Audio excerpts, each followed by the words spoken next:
देख लिया ना पूरा?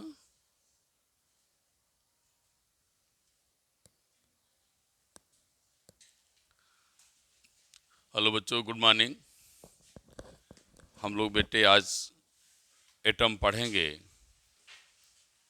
एनसीईआरटी का ray optics wave optics dual के बाद एटम का चैप्टर है। रे ऑप्टिक्स का वीडियो आपके पास बना है, मैंने पढ़ा भी दिया है। कुछ छोटे चैप्टर को पहले कंसीडर करेंगे बोर्ड पेपर होने के नाते। आइए आज हम लोग बेटे एटम्स क्या है पढ़ें।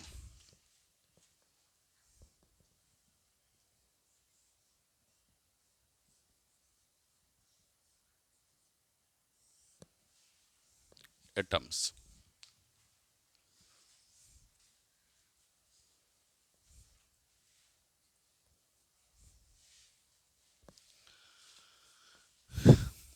एटम किसे कहते हैं, पहले हम ये जाने एटम क्या है। ठीक है, हम लोग ये जाने पहले एटम क्या है।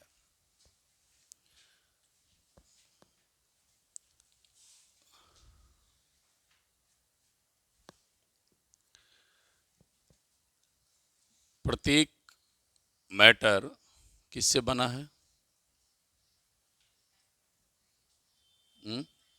किससे बना है? एटम से।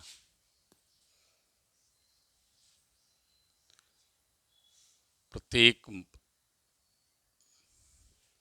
मैटर छोटे छोटे कणों से बना है, पार्टिकल से बना है, जिसे हम एटम कहते हैं। प्रत्येक मैटर छोटे छोटे पार्टिकल से बना है, जिसे हम एटम कहते हैं। और इस एटम को कैन नॉट डिजिबल, डिजिबल मीन्स, हाँ, जिसे हम कह सकते हैं इनडिजिबल। क्या कह सकते हैं इसको? इनडिजिबल। ये आपका क्या है? इनडिजिबल है। ये छोटी छोटी बातें आप लोग 9th से पढ़ते आए हैं। अभी हम 9th की बातें ये समझ समझिए कि डिफिनीशन बता रहे हैं कि एटम क्या है। कह सकते हैं every matter made by particles, made by particle, that is called atom. प्रत्येक मैटर पार्टिकल से बना है, उस पार्टिकल को हम एटम कह रहे हैं। क्या कह रहे हैं? एटम। और इनडिजिबल, इनडिविजिबल मीन्स जिसे डिवाइड ना किया जा सके। डिवाइड मीन्स तोड़ा ना जाके। इनडिजिबल मीन्स तोड़ा ना जा सके, उसे हमने एटम कह दिया। और एटम है क्या? एटम बेटे स्मॉलेस्ट यूनिट ऑफ एलिमेंट्स, लिखिए,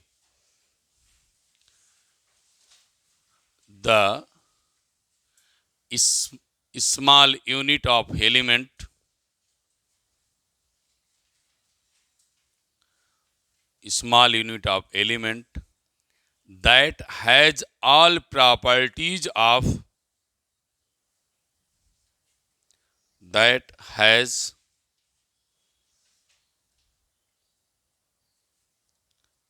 all properties of element।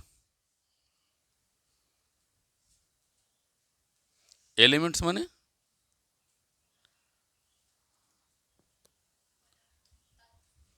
हाँ, एलिमेंट मीन्स। तो क्या पढ़ा आपने? The smallest unit of element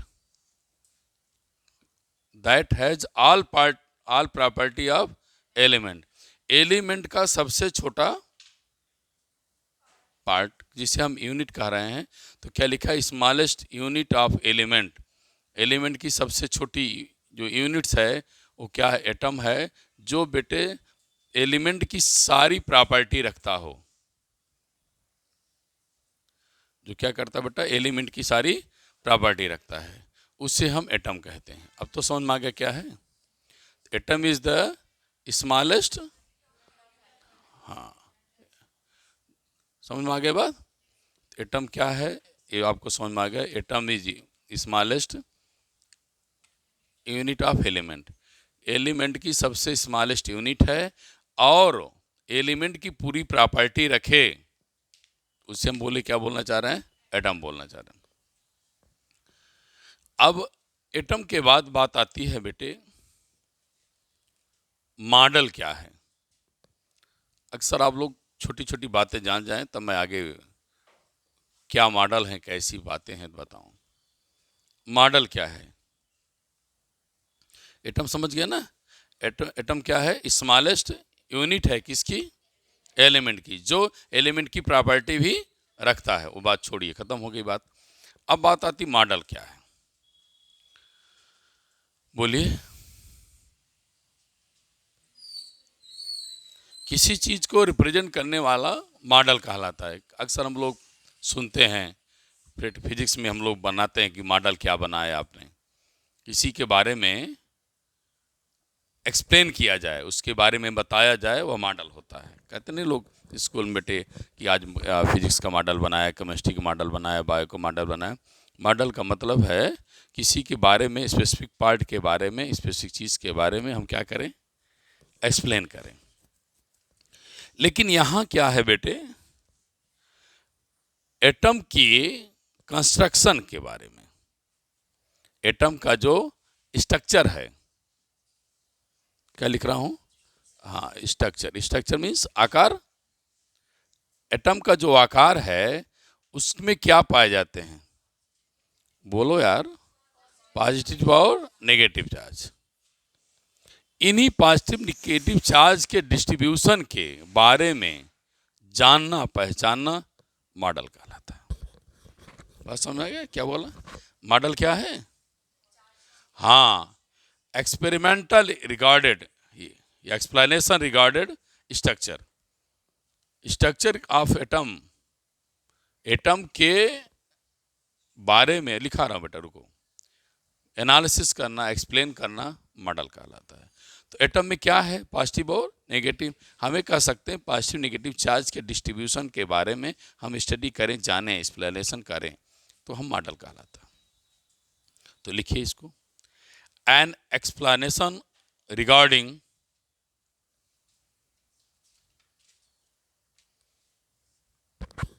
an explanation regarding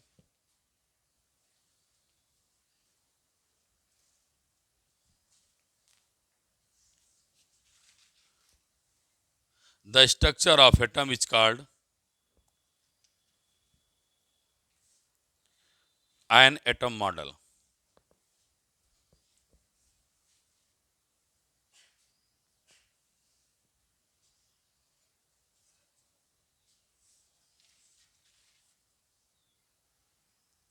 Structure of atom is called an atom model. समझ में आ गया बेटा। अब हमको एटम के स्ट्रक्चर के बारे में बहुत सारे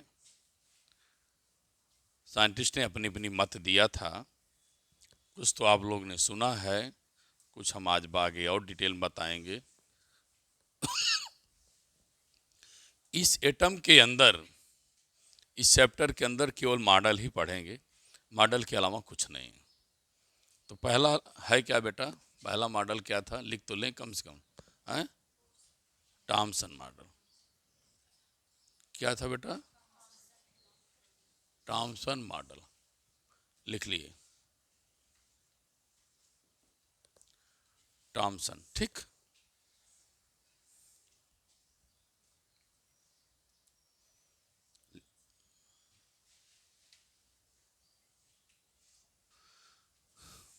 पहला थॉमसन मॉडल था बेटा, दूसरा रदरफोर्ड मॉडल। अब मॉडल में समझ गए ना, एटम की स्ट्रक्चर के बारे में थॉमसन ने बताया था और रदरफोर्ड ने। थर्ड आया था बेटा बोर्स,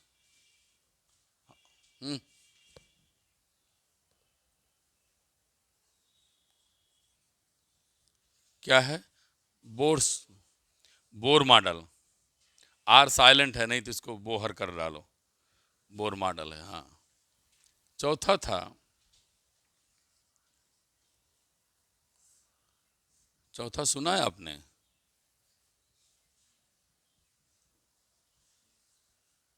क्या सुना है तो बताओ। हैं? सोमर फोल्ड, क्या लिखा है इसने मैंने? सोमर फेल्ड में, फोल्ड नहीं, फेल्ड, आई नहीं रहेगा, ध्यान रखना। क्या नाम इनका था? Somer failed model. पांचवा,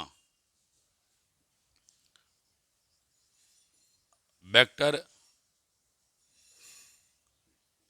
एटम मॉडल। तो मेरे बेटे, आपके सिलेबस में केवल एटम के क्लास 12th में सीबीएसई बोर्ड में यही दिया है, मुझे इतना ही पढ़ना है। ये दोनों आप चलेंगे हायर क्लास में, बीएससी आप सीनियर क्लास में जब जाएंगे तो आप इसे पढ़ेंगे। Vector atom model, Sommerfeld model, आगे चल के पढ़ना।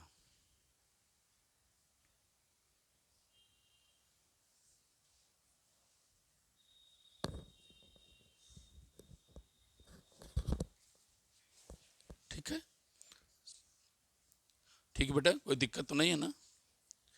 अब इसके बाद बेटे, आपको पहला मॉडल लिखिए जो आपको मैं पढ़ाने चल रहा हूं। पहला मॉडल था 1904,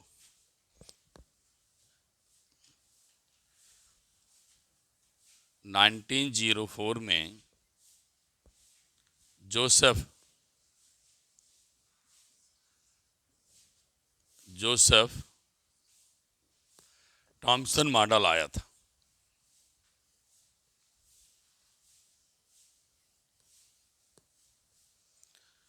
अब हमें कोई ऐसी नई चीज़ नहीं पढ़ना है, जो मॉडल्स एक्सपेरिमेंट करके मिले हैं हम उन्हीं के बारे में स्टडी कर रहे हैं, बस कुछ नया हमारे पास नहीं है। जोसेफ थॉमसन मॉडल, या इसी को लोगों ने एक और नाम दिया था, plum pudding model. Plum pudding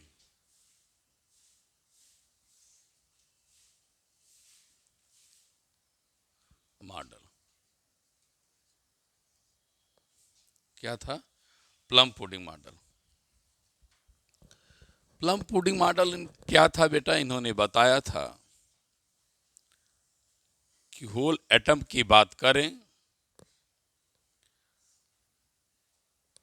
उनका ये कहना था बेटे कि पॉजिटिव चार्ज यूनिफॉर्मली डिस्ट्रीब्यूटेड होता है, पॉजिटिव चार्ज यूनिफॉर्मली डिस्ट्रीब्यूटेड होता है, और उन्हीं के इक्वल भाग में नेगेटिव चार्ज भी क्या होता है? धंसा रहता है, डिस्ट्रीब्यूटेड होता है, उस तरह जिस प्रकार वाटरमेलन तरबूज में बीज एम्बेडेड होता है, धंसा रहता है। मेरी बात सुनो, उन्होंने कहा कि पॉजिटिव चार्ज यूनिफॉर्मली डिस्ट्रीब्यूट होता है, कहाँ? Volume of atom. Volume of atom पर पॉजिटिव चार्ज क्या रहता है? डिस्ट्रीब्यूट होता है यूनिफॉर्मली, एक समान। और नेगेटिव चार्ज उसमें क्या होता है? धंसा रहता है। समझ में क्या बताए? क्या बोला? पॉजिटिव चार्ज यूनिफॉर्मली डिस्ट्रीब्यूटेड होता है, और नेगेटिव चार्ज उसमें क्या होता है? धंसा होता है, like the seeds of watermelon. इतनी बात उन्होंने बताई थी, तो लिख लें, जो बोल समझाए उसको लिखें। According to this model,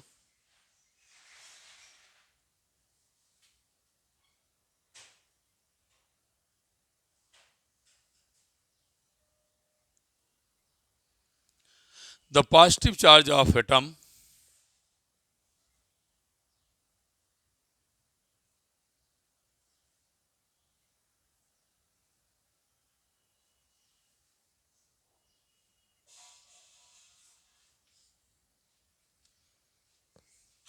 Positive charge of atom is uniformly distributed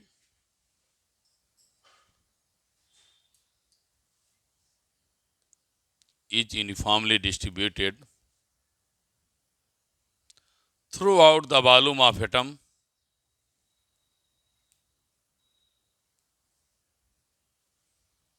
throughout the volume of atom and negative charge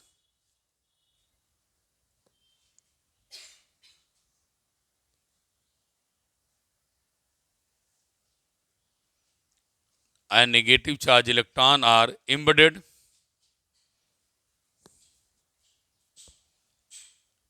in its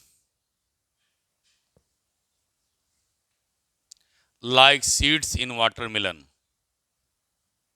Like seeds in watermelon.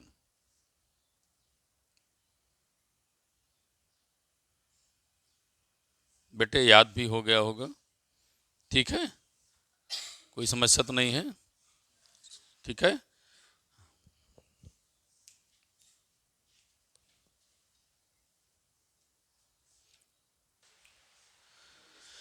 अब बेटे मॉडल तो पढ़ लिया, अब इन्होंने एक काम क्या किया, थर्मो इमिशन, ये सब केसेस अप्लीकेबल होने लगी। लेकिन जब इन्होंने लोगों ने पूछा, पहली चीज ध्यान सुनना और इसे लिखते हुए चलना, इनसे पूछा गया कि हाइड्रोजन एटम से, लिखना नहीं बेटा, ध्यान सुनना पहले, मैं भी इसको लैंग्वेज में समराइज करूंगा, समझा दे रहा हूं, इसको लैंग्वेज में समराइज कर देंगे, लिख लेना। हाइड्रोजन एटम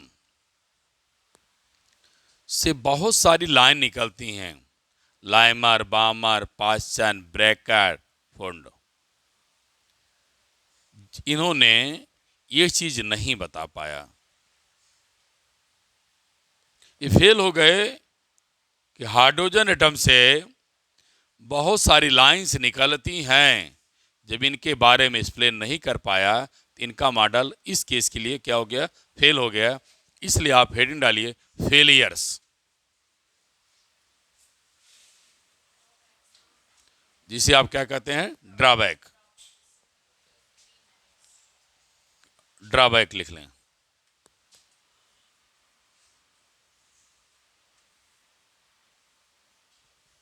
कमियां क्या हैं? ड्रॉबैक मीन्स कमियां। पहला, it could not explain the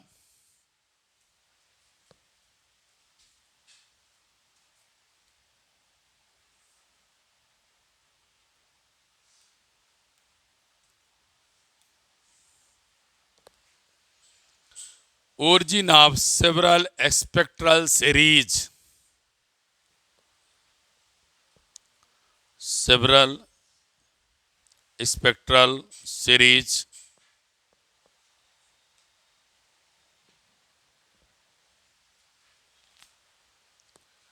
of hydrogen atom.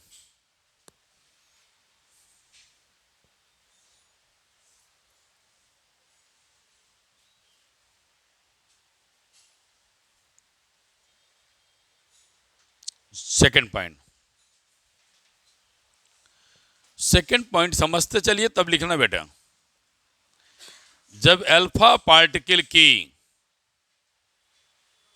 पहली बात पूछा गया कि लाइमर, बामर, पाइसन कैसे निकला, उन्होंने कहा हम नहीं जानते, बता नहीं पाएंगे, हमें बस इतना पता है।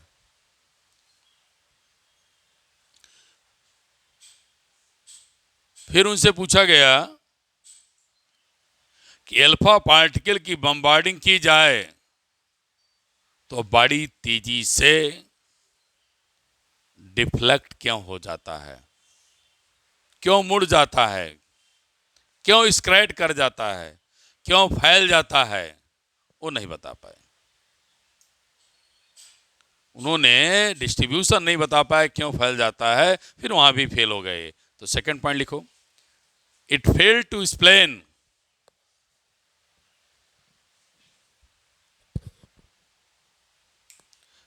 चल रहा है, it failed to explain the large angle या large angle scattering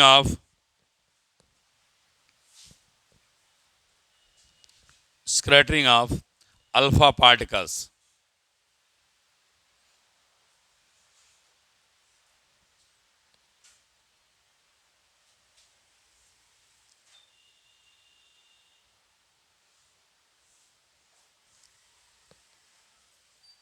third point, stability of atom was not explained by this model।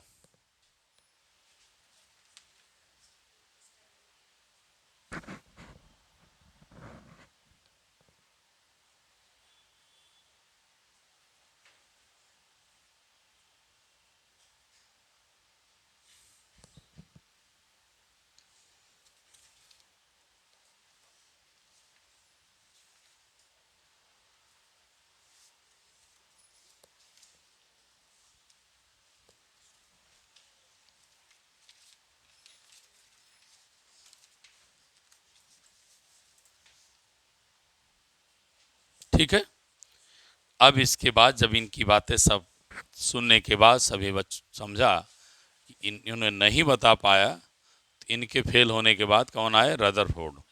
Rutherford के बाद किस कौन पढ़ना है? बोर। तो अब लिखो आगे। अब